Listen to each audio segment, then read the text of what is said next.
Gracias por continuar en sintonía en esta emisión, la de 1 a 3 en la Octava Noticias. Veamos rápidamente un video que publicó Mario Delgado en su cuenta oficial de Twitter hablando sobre esta iniciativa del presidente para que se le faculte a reorientar el presupuesto en caso de una crisis económica. Dice él, vamos a definir en la ley cómo tratar una emergencia como la que estamos viviendo, vamos a delimitar los cambios que podría hacer el Ejecutivo. Escuchemos sus palabras y vamos a la opinión de Porfirio Muñoz Ledo después. Vamos a definir en la ley cómo tratar una emergencia como la que estamos viviendo. Vamos a delimitar los cambios que pueda hacer el Ejecutivo en el presupuesto. Cuando el presupuesto requiera cirugía mayor, el Ejecutivo tendrá que enviarlo nuevamente a la Cámara para que la Cámara lo apruebe. No hagas caso de las campañas mentirosas de la derecha. Nosotros vamos a actuar con mucha responsabilidad. Pues otra de las voces activas respecto a esta iniciativa es precisamente el diputado también de Morena, Porfirio Muñoz Ledo. Le agradecemos muchísimo que nos haga un espacio en su agenda y que esté con nosotros esta tarde. Don Porfirio, ¿nos escucha bien? Muy bien. Acabamos de escuchar las palabras de Mario Delgado. Dice que se trata de una campaña sucia de la oposición, que esto únicamente serviría para delimitar las atribuciones del presidente. Usted ha dicho en múltiples entrevistas en los últimos días que no se necesita esta iniciativa, puesto que tiene mayoría en la Cámara. Le preguntaría, don Porfirio, ¿se refiere usted a que con esta mayoría se podría convocar al artículo 29 o qué es lo que podría enviar el presidente en lugar de reformar, digamos, este artículo 21? No, mira, yo ya hablé con Mario Delgado. Sí hay un compromiso básico de que no se violente la Constitución, que subsista la división de poderes. No hay absolutamente ningún cambio en el puesto que pueda hacer el Ejecutivo por sí mismo. Eso no es constitucional. Tiene que ser el Congreso, la Cámara de Diputados en esta cosa. Además, la facultad histórica, digamos, la principal que tiene la Cámara de Diputados. Así nacieron los congresos desde el siglo XIII. La facultad esencial e inalienable que tenemos. Si es bueno, si es malo, si es regular, si tenemos modificaciones, las haremos. Había un equívoco, si quieres, que el presidente podía resolver sobre el presupuesto sin pasar por la Cámara. Bueno, en primer lugar no lo necesita si te creía. Da un mal mensaje al país el Ejecutivo si pretende eso, porque está acusando de unidad. Ahorita tiene mayoría, vienen las elecciones intermedias. Entonces ahí hay una previsión de no sé quién de que se van a perder. Es el mensaje que está mandando. Yo creo que debe ser el contrario. Hacer una reforma conforme a la Constitución adecuada que permita sacar a la economía de lo llanco en el que estamos, que permita ampliar el crédito que están viendo todos los países. Si no es así, pues tendría que suspender las garantías que están en el artículo 29, un estado de excepción. Eso se hace casi siempre en tiempos de guerra. Y ha dicho con claridad la secretaria de Gobernación y con ponderación además de que no lo van a hacer. Entonces, si no hay facultades extraordinarias, se tiene que atener a su facultad ordinaria, que no es aprobar el presupuesto. Yo tengo entendido que eso se va a modificar y que hay mayoría en el Congreso amplia para eso. Ahora, yo no estoy en una campaña negra, yo estoy en una campaña blanca, porque yo pertenezco al movimiento, es más, soy un poco el decano, y porque tengo la mejor relación con el presidente de la República. Simplemente, pues él tiene que escuchar a todos, lo mandó de esta manera, pero yo pienso, y muchos dentro del gobierno, que debe modificarse, y estoy cierto de que va a hacerse, para que este asunto sea saldado.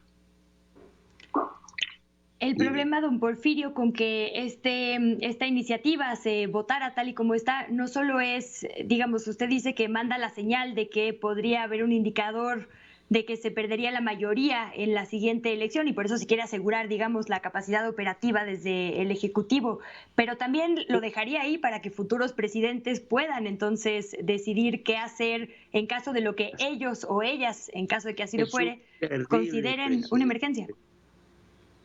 Yo diría, se acabaría la división de poderes, ya que, como te he dicho, la facultad esencial de la Cámara de Diputados es la aprobación del presupuesto. Si no lo hace, se rompe el orden constitucional. Así es sencillo.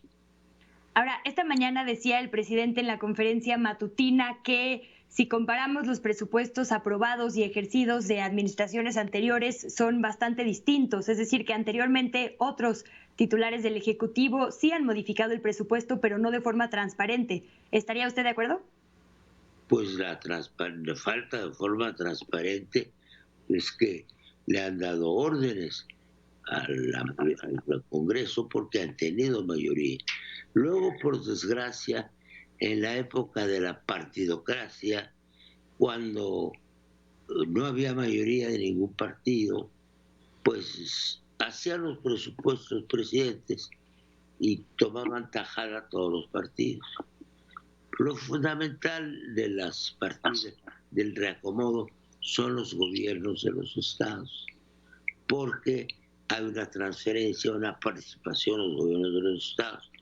Y entonces, si los tratan bien, los diputados del partido de cada gobernador, que pasaba desde la época de Fox, lo votaban. Tiene razón el presidente, es la primera vez que debe ser absolutamente transparente en todos sus momentos y yo diría absolutamente constitucional. Debe haber, no sé si una reestructuración del presupuesto, porque el presupuesto actualmente tiene no más de un 5% de partidas programables.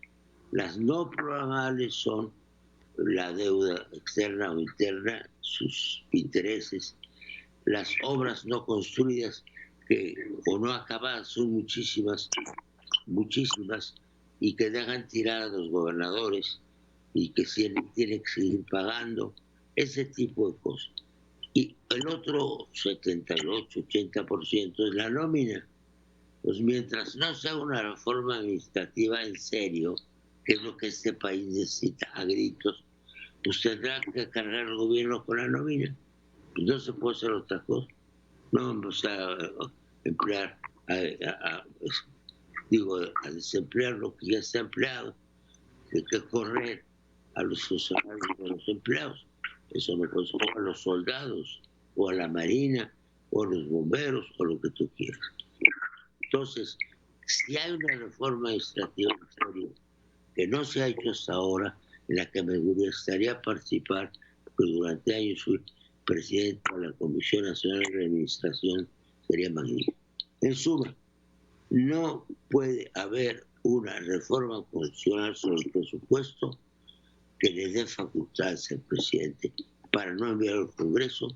Eso no puede existir en el sistema político mexicano. Además, hay la disposición del artículo 49 en que es claro que el presidente no puede asumir la función del legislativo. Dice que jamás podrá depositarse dos o más poderes en un solo individuo o corporación. Es exactamente lo que está. Y creo que el tema ya se ganó, lo digo con franqueza. Los argumentos que hemos dado han sido analizados. Yo tengo la versión clara de parte del presidente Jucopo de que hay una coincidencia absoluta con lo que yo mandé. Estoy agradecido de haber sido escuchado. Diputado, cita usted el artículo 49 que efectivamente dice que no podrán reunirse dos o más poderes en una sola persona. Sin embargo, también dice, salvo el caso de facultades extraordinarias al Ejecutivo conforme a lo dispuesto en el artículo 29. El artículo 29 dice que en caso de invasión, perturbación grave de la paz pública o cualquier otro conflicto que ponga a la sociedad en grave conflicto, el presidente, con la aprobación del Congreso o la Comisión Permanente, en caso de que no estuviera, puede restringir o suspender en todo el país o un lugar determinado el ejercicio de derechos. ¿Qué derechos? Por supuesto, jamás la vida jamás los derechos fundamentales, se refiere más bien a la libertad ambulatoria y algunos otros. ¿Por qué no se está llamando a un estado de excepción? ¿Qué es lo que preocupa o por qué se ha dicho en todas las instancias que no se va a convocar a esto si pareciera ser una de las vías que contemplan que se pueda hacer uso de los recursos? No, no es así. El gobierno, con toda razón, no quiere decretar un estado de excepción, y lo ha dicho la secretaria de Gobernación, porque eso corresponde a una guerra y sería alarmante, incluso desde el punto de vista internacional. México suspendió sus garantías. Cuidado, no hay ahorita en esta crisis de pandemia alguien que ha suspendido garantías individuales.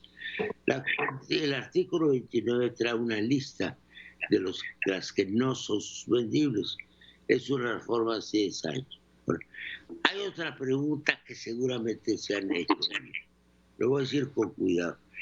Puede suspender garantías, pero no dice que puede hacer el presupuesto por sí mismo. Y el presupuesto no es una garantía individual, ni está en la lista de derechos humanos. En la Constitución de la ciudad sí pusimos que todas las posiciones de la Constitución son judiciables, porque pusimos el buen gobierno como un derecho del ciudadano, pero eso no está en la Constitución Federal. El presupuesto no es una garantía individual. No dice el artículo 29 nada sobre el presupuesto. Así es que creo que ellos lo han analizado. Tú sabes que la secretaria de Gobernación es una muy buena jurista, y subrayo el muy, porque así es. En la conciencia de la ciudad sentado junto a mí y todo lo que entramos. Entonces, ella sabe muy bien que no está el presupuesto ahí. Entonces, ¿para qué dictar un estado de excepción por el COVID? Que ningún país en el mundo lo ha hecho. Como si Estados Unidos entra un estado de excepción y suspende los derechos de las personas, es un escándalo mundial. No lo van a hacer. No tiene sustento ni siquiera en el 29. No lo tiene. Entonces, que acepten las reglas del juego democrático, no van a formar la Constitución ad hominem, es decir, para favorecer a alguien, o porque, como tú dijiste, esto valdría en la segunda parte del sexenio y quedaría como una herencia nefasta para la democracia mexicana en otros sexenios posteriores. Diputado, no le quiero quitar más tiempo, le robo únicamente unos minutitos más para preguntarle sobre esta reforma administrativa a la que refiere. ¿Hay algún boceto, alguna intención, por lo menos por parte del partido, para presentarla o para dialogarla en las cámaras? Y la otra, usted ha referido en algunas entrevistas con colegas muy respetados y respetadas en los últimos días que muchas de las bases de los estatutos del partido que usted representa hoy son, por ejemplo, la democracia o la no concentración del poder. ¿Le preocuparía que se dejen de cumplir estos estatutos? ¿Ve alguna señal de que esto puede estar pasando entre algunos y algunas de la 4T? Pero qué bueno que hablas de los principios. El movimiento que nosotros formamos en el 88, el que cambió el régimen político del país, que encabezaron el ingeniero Cuauhtémoc Cárdenas, la ahora senadora Ifigenia Martínez y tu servidor, concentró en una propuesta que se olvidaba de 1990, que se llama el Plan de la Revolución Democrática, que es un concepto.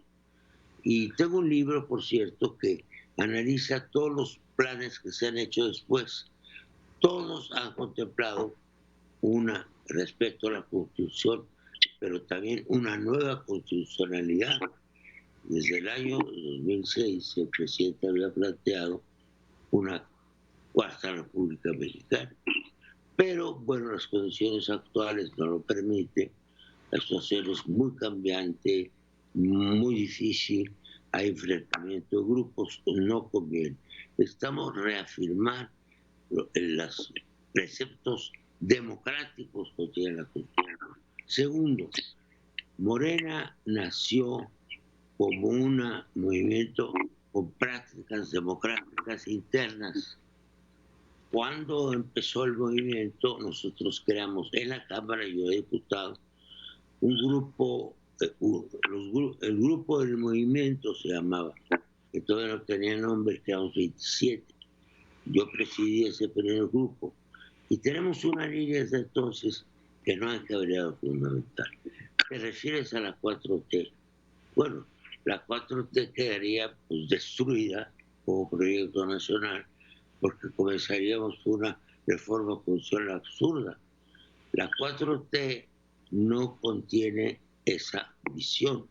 Y además, nosotros podemos exigir e implementar que se cumplan muchas cosas de la 4T, que no se ve que estén llevadas a la realidad en el momento, por muchas circunstancias. Dime. Don Porfirio, nos queda pendiente una probable reforma administrativa, o por lo menos el supuesto de que esta sería una de las vías. Si me lo permite, lo podemos buscar en la semana o en los próximos días para continuar hablando sobre este tema. Habrá, también estamos pendientes a si se convocará o no este periodo extraordinario. Si nos permite, ¿lo podemos volver a buscar próximamente? Con mucho gusto. Una frase nada más. Dígame. No se puede combatir la corrupción a fondo ni acabar con privilegios y todo lo demás en la administración si no hay una reforma profunda. Es la única que permitiría en la realidad terminar con la corrupción. Porfirio Muñoz Ledo, muchísimas gracias por su tiempo. Nos queda entonces pendiente esta plática sobre la profunda reforma, como la llama usted, que necesita de acuerdo a su visión el país. Gracias, don Porfirio, un fuerte abrazo. Muchísimas gracias. Muy bien. Hasta luego, muchas gracias al diputado. Nos ha dicho varias cosas interesantes. La señal que mandaría esta iniciativa de decreto sobre que, claro, si ahorita hay mayoría, el decreto implicaría que están previendo algunas figuras que tal vez no haya mayoría después, en concreto después de las siguientes elecciones. No se puede combatir la corrupción sin una reforma profunda administrativa. ¿De qué iría? Se está discutiendo al interior del partido de Morena. Vamos a estar recapitulando lo más importante que nos ha dicho Porfirio Muñoz Ledo en los siguientes espacios, así que gracias por sintonizarnos. No se despegue, todavía tenemos una hora de información. Vamos a